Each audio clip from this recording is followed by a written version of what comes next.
記住啦，你嘅膝蓋痛未必係因為老咗咁簡單，可能係關節軟骨退化緊啊！今日我哋用醫學角度睇清楚退化性關節炎嘅真相。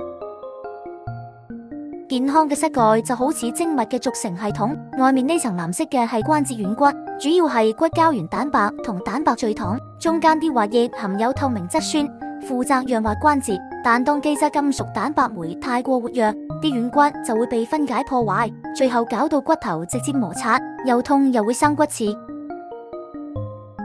以下呢啲因素會加速軟骨退化：受力唔正常，例如 O 型腿或者肥咗；膝蓋壓力暴增；身體受傷嗰陣，炎症因子過度激活基質金屬蛋白酶，加速整爛軟骨。另外，營養唔夠都會影響軟骨細胞分化。